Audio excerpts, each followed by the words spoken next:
Item 427. Surface finishes for concrete. 1. Description.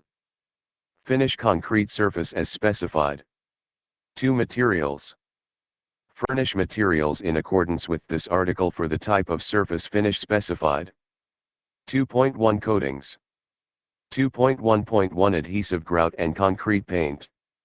Provide coatings in accordance with DMS 8110, coatings for concrete. Match color of coating with Federal Standard 595C color 35630, concrete gray, unless otherwise shown on the plans. 2.1.2 Opaque sealer. Provide penetrating type sealer in accordance with DMS 8110, coatings for concrete. Match color of coating with Federal Standard 595C color 35630, concrete gray, unless otherwise shown on the plans. 2.1.3 Silicone-based paint. Provide silicone resin emulsion paint, SREP, meeting the requirements of DMS 8141, paint, silicone resin for concrete. Match color of coating with Federal Standard 595C color 35630, concrete gray, unless otherwise shown on the plans. 2.2 Exposed aggregate finish. Provide approved aggregates meeting the grading requirements shown on the plans. Provide gravel consisting of predominantly rounded particles unless otherwise shown on the plans. Use crushed stone when a bush-hammered finish is desired.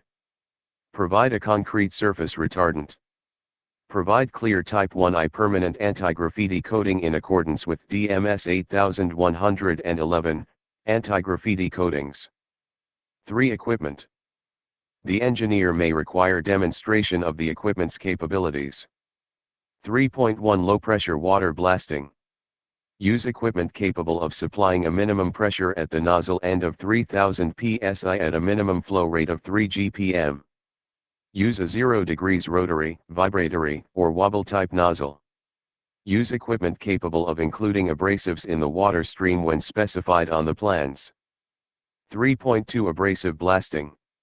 Use equipment with filters to produce oil-free air and also water-free air when dry air is required. 3.3 Slurry blasting. Use equipment capable of combining air and abrasives with water to form a wet blast media capable of cleaning and preparing surface without creating dust. 3.4 Spraying. Use equipment with fluid and air pressure regulators and gauges to allow for adjustment to produce a uniform spray pattern for spray applications. 3.5 Off the form finish forms. Use non-staining, non-porous, high-quality forming materials, example steel or medium density and high density overlaid plywood forms. Use steel or high density overlaid plywood forms when the same form will be used more than twice. 3.6 Form liners. Provide form liners capable of producing a patterned finish as shown on the plans. Use form liners that provide a clean release from the concrete surface without pulling or breaking the textured concrete. 4. Construction. Provide the finish specified on the plans for the specific surface areas. 4.1 Surface areas of finish. Surface area of finish designates the areas where the specified surface is to be applied. 4.1.1 Surface area I. Surfaces of railing. Exterior vertical faces of fascia beams, slabs, slab spans, arches, and box girders. The outside bottom surface of fascia beams and girders. The underside of overhanging slabs to the point of juncture of the supporting beam. The entire underside of slab spans when shown on the plans. Vertical and underside surfaces of bents and piers. All surfaces of tie beams, abutments, bridge wing walls, culvert head walls, and wing walls, and retaining walls exposed to view after all backfill and embankment is placed, and all other exposed surfaces shown on the plans to require surface treatment. 4.1.2 Surface area 2. Surfaces of railing, all wing walls, and the exterior vertical faces of slabs. 4.1.3 Surface area 3. Only the top and roadway faces of all concrete railing and bridge wing walls. 4.1.4 Surface Area 4. Areas designated on the plans. 4.2 Coatings. Apply the coating specified on the plans. 4.2.1 Preparation. Clean the surface thoroughly before applying a coating by chemical cleaning, if required, and by blast cleaning. Submit a containment plan that details the procedures proposed to keep public property, private property, and the environment from being adversely affected by the cleaning and painting operations.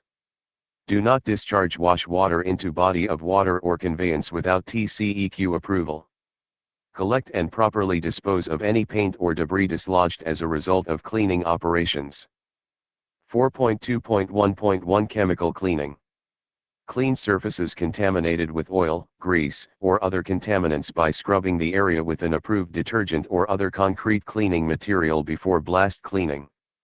Do not use a solvent that will stain the surface or inhibit coating adhesion. Perform the following test to check for surface contamination of oil-type materials. Spray the surface with a fine mist of potable water. Examine the area to see if water beads up. Clean the surface if beading is found. 4.2.1.2 Blast Cleaning.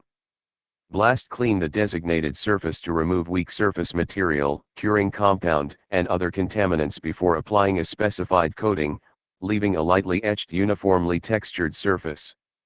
Use an approved abrasive propelled by oil-free air with or without the addition of potable water, or blast with potable water with or without the addition of an approved abrasive at sufficient pressure to effectively clean and prepare the surface. Maintain the standoff distance of the nozzle to a maximum of 12 inches from the surface being cleaned when water blasting. Do not damage concrete surface by gouging, spalling, or exposing coarse aggregate by the blasting operation. Blow clean oil and moisture-free air on all surfaces with sufficient pressure to remove loose particles immediately before application of any coating. Perform the following test to check for surface cleanliness as directed. Press a 10 inches long strip of 2 inches wide clear packing tape on the surface by rubbing with moderate pressure. Grasp the free end of the tape, and remove the tape from the surface with a sharp jerk. Examine the surface of the tape for clinging particles. Continue cleaning the concrete surface until there are no particles clinging to the tape surface for subsequent tests. An additional test that can be used to check the surface for dust is to wipe the surface with a dark cloth and then examine the cloth for discoloration. 4.2.2 Application. Mix coating materials thoroughly with a mechanical mixer at a speed that causes the mixture to rotate entirely in the container.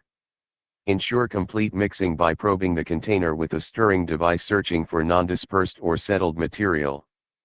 Apply coatings once the new concrete has aged a minimum of 28 days except for the adhesive grout coating. Do not apply coatings when weather conditions will be detrimental to the final surface finish as determined by the engineer. Do not apply coatings when surface temperature of the concrete exceeds 110 degrees Fahrenheit. Apply coatings to obtain a consistent color and texture. 4.2.2.1 Adhesive grout.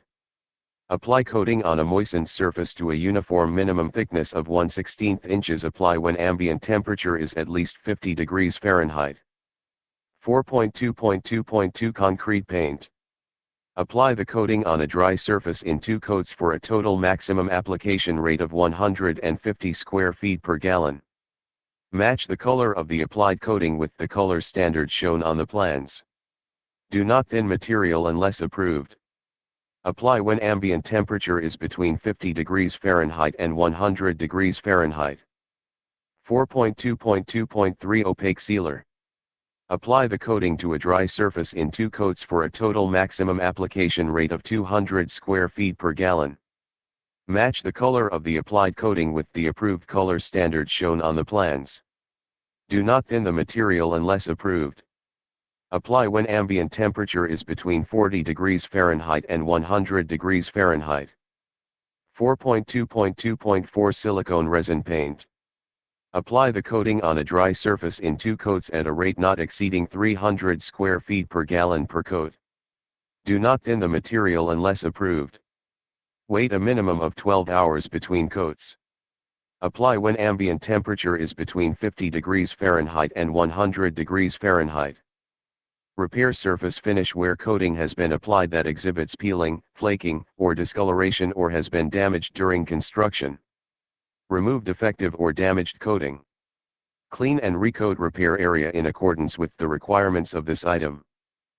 4.3 Special surface finishes. Submit a work plan to the engineer for any special finish shown on the plans. Include in the work plan the type of aggregates, materials, variation of panel or pattern arrangement, dimensions, construction methods, and other features affecting the work as is necessary for the special surface finish specified. 4.3.1 Blast finish. Provide surface profile as shown on the plans, or meet the minimum requirements of Section 427.4.2.1, Preparation. Construct a 4x4 feet sample panel using the same concrete used in construction of the member to receive the blast finish.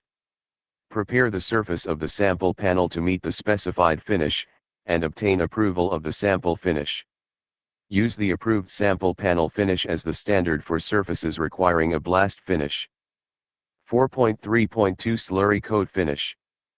Provide cementitious slurry coat finish to concrete surfaces within 14 days of placing concrete or later as approved. Water blast surface to moisten surface before application when application of slurry coat occurs more than 14 days after placing concrete. Do not apply slurry coat finish to surfaces receiving another type coating finish. Submit for approval proposed slurry recipe including cement, latex concrete additive, with or without sand, and other additives before application. The engineer will direct the level of surface texture the slurry coat will have, whether to include sand, and what fineness of sand is to be used. Tint mixture of slurry as specified on the plans and as directed. Maintain consistent slurry throughout project, only modifying recipe to account for color variations being noticed as work progresses. Rub in slurry with carborundum stone, stiff bristle brush, or other approved device. Limit thickness of applied slurry to a maximum of 1/16 inches thick. Demonstrate application methods for slurry coat and obtain approval of proposed surface. Apply slurry coat to obtain a tightly adhering cementitious finish to concrete surface.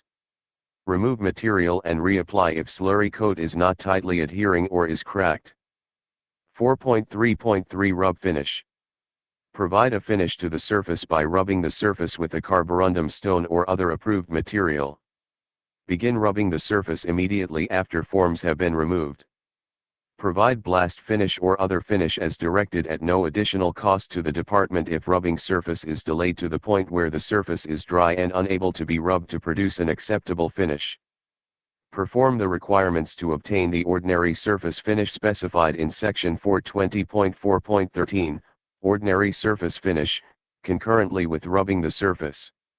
Rub concrete patching areas after the patch material has thoroughly set and blend the patch in with the surrounding area to produce a surface with uniform color and texture where concrete patching is performed.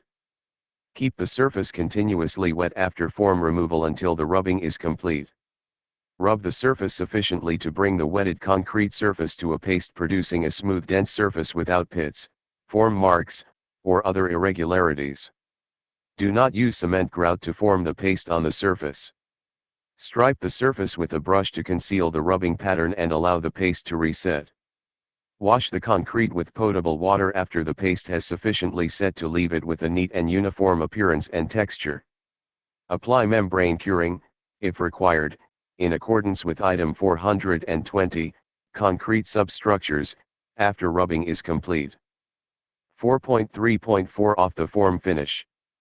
Provide a finish with minimal surface defects and uniform color and texture by using non-staining, non-porous, high-quality forming materials.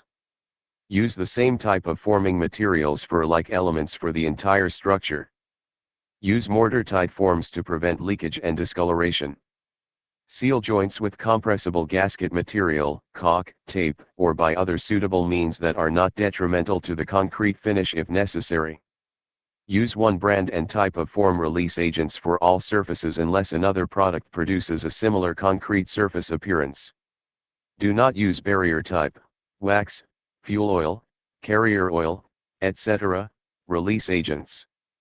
Use form release agents containing a rust inhibitor on steel forms. Clean rust off steel forms before use. Use plywood that will not cause discoloration of the concrete surface. Direct special attention to consolidation and vibration of the concrete around the form surfaces to minimize bug holes. Modify concrete placement and vibration techniques if surface contains an excessive amount of bug holes. Remove all forms without interruption once form removal begins to prevent discoloration due to differing form curing times. Do not use membrane curing on surfaces with off-the-form finish.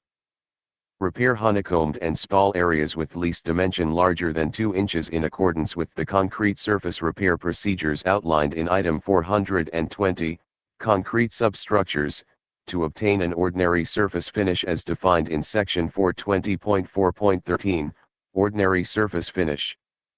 Patch honeycombed and spall areas with least dimension greater than 3/4 inches but smaller than 2 inches by filling defect with repair material omitting the chipping operation.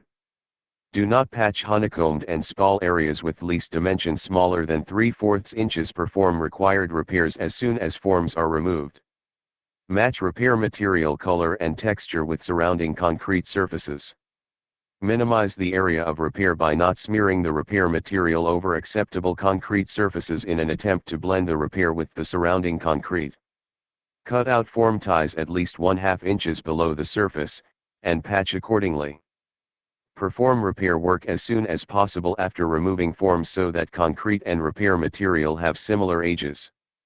Replace or refurbish the forms when the engineer determines defective form work is causing an excessive amount of repair work. 4.3.5 Form liner finish. Provide patterned finish as shown on the plans.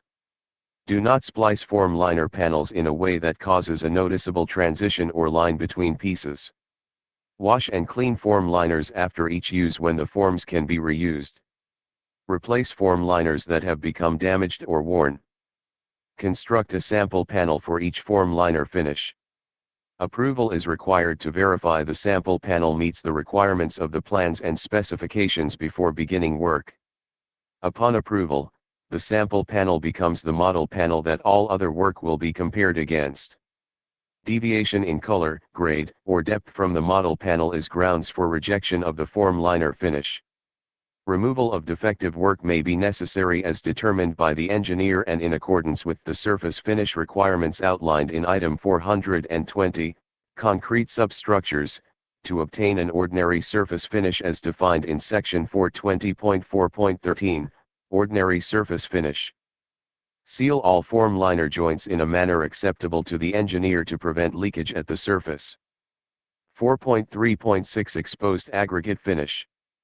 Provide exposed aggregate finish as indicated on the plans. Provide a depth of finish between 3/8 inches and 1/2 inches unless directed otherwise. Apply a concrete surface retarder that penetrates approximately 1/4 inches into the forms or concrete surface to help achieve the desired finish. Apply 2 or 3 coats to wood forms to account for absorption if necessary. Tape or caulk form joints to prevent escape of the retarder during the placing operations. Protect the form surfaces from sun and rain while exposed to the atmosphere. Retreat form surfaces with retarder if disturbed. Protect adjacent areas of concrete not requiring exposed aggregate finish from the retarder. Remove forms 12 to 15 hours after concrete placement but not before concrete has gained sufficient strength to support the self-weight of the member unless directed otherwise. Expose the aggregate for the finish immediately after form removal. Remove the grout paste covering the aggregate to be exposed by an approved method. Do not loosen the aggregate by the grout removal operation. Maintain required curing on all surfaces except for the time while the aggregate is being exposed. Cure using wet mats or membrane after the aggregate is exposed. Repair defective areas as determined by the engineer. Reclean exposed aggregate surfaces by an approved method. Apply a coat of clear type 1I permanent anti-graffiti coating to cleaned exposed aggregate surface. Apply anti-graffiti coatings by spray, roller, or brush at the application rates recommended by the manufacturer and in accordance with item 740, graffiti removal and anti-graffiti coating. 5. Measurement. When surface finishes for concrete is shown on the plans to be a pay item, measurement will be by the square foot of the type of surface finish specified. This is a plan's quantity measurement item. The quantity to be paid is the quantity shown in the proposal, unless modified by Article 9.2, Plans Quantity Measurement. Additional measurement or calculations will be made if adjustments of quantities are required. 6. Payment. Unless otherwise specified on the plans, the work performed, materials furnished, equipment, labor, tools, and incidentals will not be paid for directly but will be considered subsidiary to pertinent items. When a surface finish for concrete is specified as a pay item, the work performed and materials furnished in accordance with this item and measured as provided under measurement will be paid for at the unit price bid for adhesive grout finish, concrete paint finish, opaque sealer finish, silicone resin paint finish, or blast finish. This price is full compensation for materials, cleaning and preparing surfaces, application of materials, and equipment, labor, tools, and incidentals. Slurry coat, rub, off the form liner, or exposed aggregate finishes, including anti-graffiti coating, will not be paid for under this item but are subsidiary to other pertinent items.